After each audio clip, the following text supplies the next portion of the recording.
Hello and welcome. Today we are going to talk about the secrets to losing weight on a vegan diet. Many people turn to a vegan diet for weight loss and health reasons, but not all vegans lose weight. If you've been trying to eat a vegan diet for weight loss and not seeing much success, watch this video for the best strategies to get that scale moving downward. Why you're not losing weight on a vegan diet. There's a common misconception that vegan equals healthy. In reality, vegans can fall on the broad range of healthy to unhealthy diets, just like any omnivore diet. A lot of that boils down to processed vegan foods. Vegans can eat chips, cake, cookies, soda, mock meats and cheeses. Just because it is vegan doesn't mean it is healthy. The plus side is that a vegan diet can absolutely aid in weight loss if done in a healthy and sustainable way. After all, you want to keep the weight off, don't you? Now, everyone knows the basics, like to cut out processed foods, drink more water, and etc. But actually putting advice into action is the hard part. We're going to dive into the best tips and strategies for weight loss on a vegan diet so you can lose weight, feel great, and stop yo-yo dieting. This video is sponsored by a vegan cookbook that I suggest you buy to make delicious meals during your vegetarian diet so you do not get tired of this diet. I put the link to get acquainted with Vegan Cookbook in the description of this video. Maintain a calorie deficit. Weight loss as a concept is really quite simple. If you burn more calories than you consume, you'll lose weight. Easier said than done.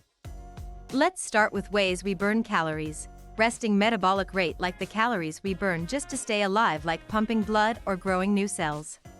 Non-exercise physical activity like standing, walking around the house, doing laundry, cleaning, and etc.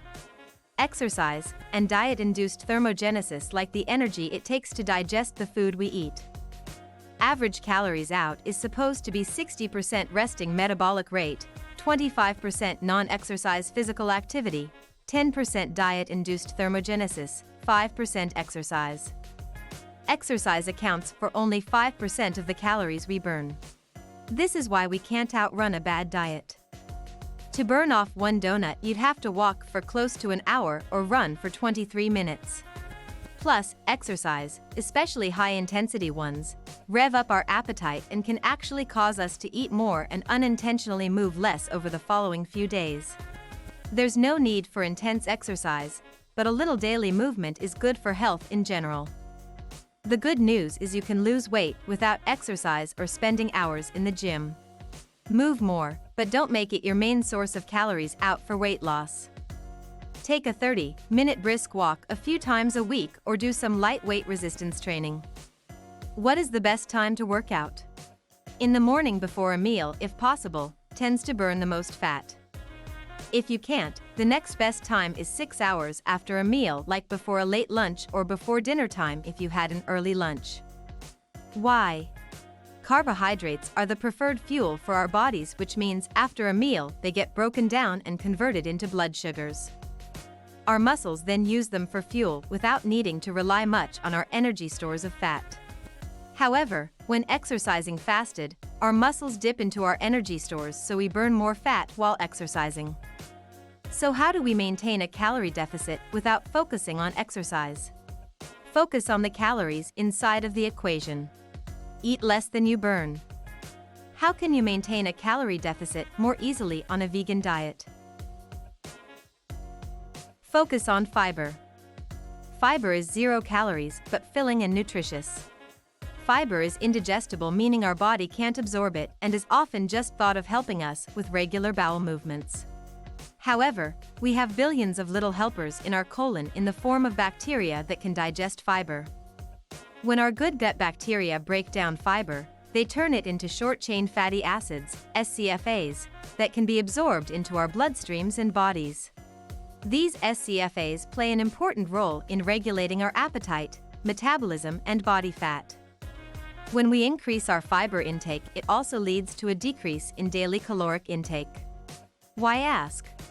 The fiber adds bulk to food, but not calories, so we fill up on less calories per volume. For example, One study showed that a high-fiber whole wheat pasta with pureed fruits and vegetables left the stomach 45 minutes later than a meal with the same volume and same calories, but made with white pasta and fruit and vegetable juices, of course with fiber removed. This slower emptying of the stomach leads to a longer feeling of fullness and less calorie consumption at later meals. Additionally, fiber can act as a natural fat and starch blocker. When you eat apple slices with peanut butter, some of the peanut oil calories get trapped in the fiber from the apples and make it all the way through the intestine without getting absorbed. A standard American diet loses about 5% of the calories in waste, but a diet higher in fiber can double that. This means you can lose more weight eating a high-fiber diet with the same number of calories. On a standard American diet, people get less than half the recommended daily fiber. If you increase fiber intake to the minimum recommended amount of about 30 grams a day, it could potentially decrease daily calorie absorption by 100 calories. Additionally, choosing higher fiber foods also helps to crowd out the less filling, processed foods. It's a win-win. Fiber is only found in plants. Here are some high-fiber options. Beans and legumes like kidney beans, chickpeas, black beans, lentils, and etc. Whole grains like quinoa, oats, whole wheat, and etc.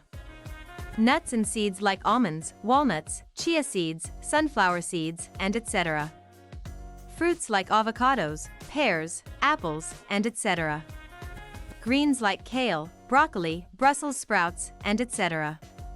Root vegetables like sweet potatoes, onions, beets, carrots, and etc. Choose whole grains. Ditch the white bread and opt for whole grain bread.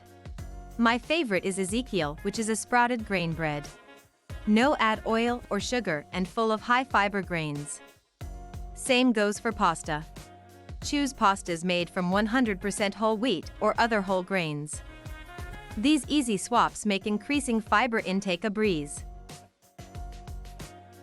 Drink and eat more water. Avoid liquid calories by drinking more water. Liquid calories like sodas, juices, energy or sports drinks, and alcohol can be high in empty calories and sugars, which throws off your metabolism. If don't like plain water, try adding a squeeze of lemon or lime like this lime agua fresca, or add fresh mint or berries to flavor water naturally. Eating foods high in water content also adds bulk much like fiber does. Apples and oranges, for example, are about 85% water. Since they are low-calorie but bulky, you can fill up on them quickly without consuming a lot of calories. High-water foods also tend to take longer to chew and eat, which sends signals to our body that we're getting full and in response regulates our appetite. Eliminate oils.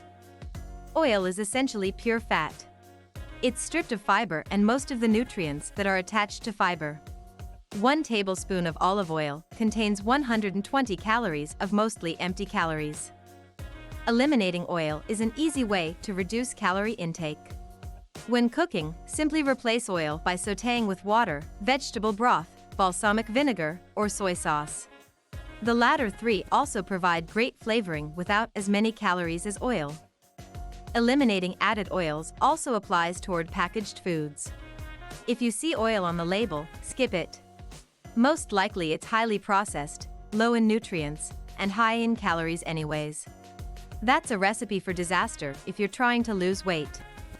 Stick with the source of oil, the whole olive, peanut, avocado, and etc.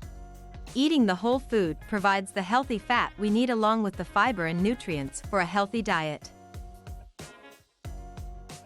Avoid added sugar.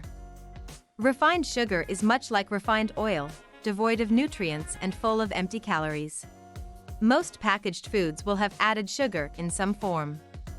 Check the nutrition label for added sugars. If you see it, skip it. To be clear, added sugar is not the same as naturally occurring sugar.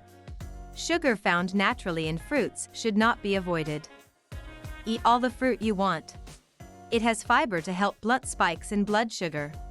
And as we've learned, high-fiber foods aid in weight loss. Time your meals. There's a saying that you should eat breakfast like a king, lunch like a prince, and dinner like pauper. What does it mean?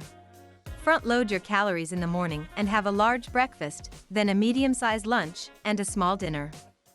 Research found that eating 70% of your daily calories split between breakfast, morning snack, and lunch, leaving 30% for an afternoon snack and dinner, increases weight loss. How can you do that? Calories eaten in the morning are more likely to be burned off due to diet-induced thermogenesis. This is because in the morning our bodies are using energy to string together glucose molecules from the food into chains of glycogen to store in our muscles for later use throughout the day. The extra step of assembling and disassembling glycogen takes energy that our bodies take from the meal, leaving us with fewer net calories. Pretty incredible, right? Eat slower. Slowing down the rate at which we eat food improves satiety. Make sure to chew food thoroughly, take your time with soup, and sip smoothies slowly. If we eat too quickly, our body doesn't have enough time to send the signals that we're getting full, which can lead to overeating. Take your time and savor those meals. Have healthy meals prepared.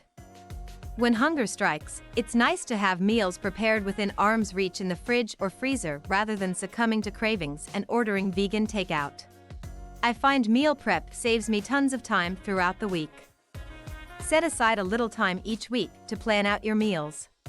You don't have to plan every single thing you eat unless you want to, but having just the main meals planned and shopped food can ease the stress of eating healthy throughout the week. Look for recipes online or in cookbooks that are based around whole foods and no added oil. Make sure they sound appealing to you. Don't just pick them because they're healthy. There's no need for willpower when you have a delicious meal ready in the fridge that you're looking forward to. There are lots of questions you may ask, for example, why am I gaining weight as a vegan? There can be various factors affecting weight loss as a vegan. It depends on what you're eating and how much you're eating. If you are overeating, regardless of what you're eating, you will gain weight. Take note of your diet and see if there are any improvements you can make to lower your caloric intake. How do vegans lose weight fast?